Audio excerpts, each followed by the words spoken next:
Hi, for this week's blog, I was taking a look at Desire to Learn LMS.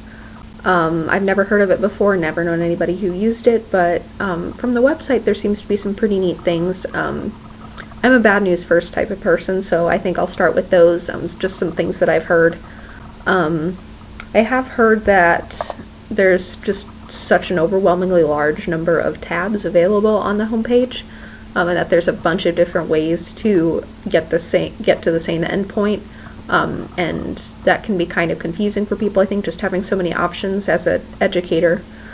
I've also heard from some teachers that it's not great for creating quizzes, that's an unnecessarily difficult task, which is kind of a bummer to hear. And I've also heard some things that tech support maybe isn't the most helpful. Now, ultimately, I don't know if this is just a one-person, isolated incident type of thing, or this is continuous problem, and maybe these are reasons why people, at least not around here in Nebraska, don't seem to be using Desire to Learn as their LMS of choice, but perhaps, I don't know, perhaps it just hasn't caught on popularity-wise or something. But talking about the good things about it, one thing I really like is they've made accessibility and learner differentiation a focal point of their product. I sure hope that's genuine before having used it myself, and especially without having used it with a classroom of diverse learners. It's difficult to say whether that's all just a sham or whether they actually are committed, as they say, to accessibility, but whatever the case, I appreciate the principle, especially how they've enabled it to be varied down to the lowest of grade levels, in kindergarten, preschool, where not all students can read. They make it very visual, auditory, things that don't require them to have very high reading capabilities, which I think is really helpful, especially for younger ages, but perhaps also some older kids as well.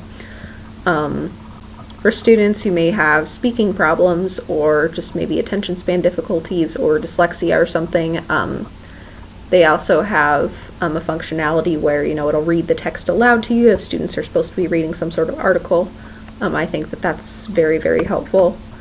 And then also apparently they won some sort of award for blindness accommodation, which I have no idea what exactly that entails. I'd love to look into it, but I have some blind friends, so I think that's pretty personal to me.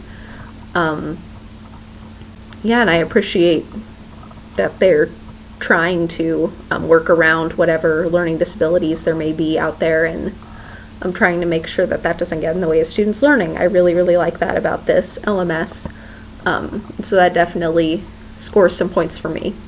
If I were to be able to choose, which I probably won't be, but something to consider. One thing that I liked, I think, the most besides accessibility is that the portfolio development option is way better than anything else I've seen on any other LMS. It incorporates video elements, audio elements. You can take either a picture or a video of something that you made, some project that you did, and you can speak into an iPad or iPhone and say what comments, or just kind of elaborate on what it is that the viewer is seeing. The educator can then go ahead and look at that, listen to the audio, give some comments, provide feedback. And again, with the accessibility, they can also type on behalf of the learner if they have difficulty explaining via audio or text what exactly it is that they did in the video.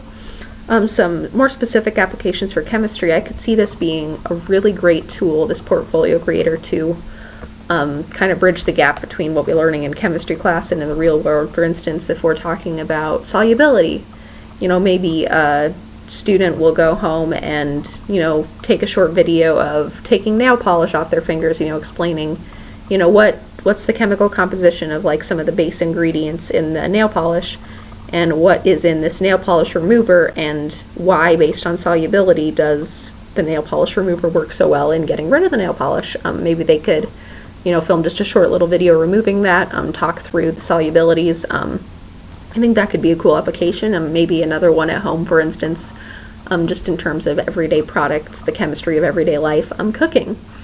We all know about baking soda. We all know, you dump acid on it, it bubbles up. Students could talk more about that in the context of actually baking something, like maybe they make some cookies for the class, or just a cake at home, or whatever they're making, and talk through what reactions going on inside that bread, which acid-base reactions going on, what are the products being formed, CO2 and water, and those CO2 bubbles are what make the breads and cakes and cookies fluffy as opposed to super dense. That's what gives that nice little air pocket in those foods that we love to eat. So those are just a couple of examples. I could go on and on about that, but ultimately I really like the portfolio aspect of Desire to Learn, in that it can help bridge the gap between chemistry in class and chemistry in the real world. So all in all, very favorable opinion from what I've heard so far about Desire to Learn. Obviously my experience is limited, but I would definitely love to do a free trial in the future if I ever get a chance to decide which LMS I'm using. So thank you so much for listening to this video, and have a great day.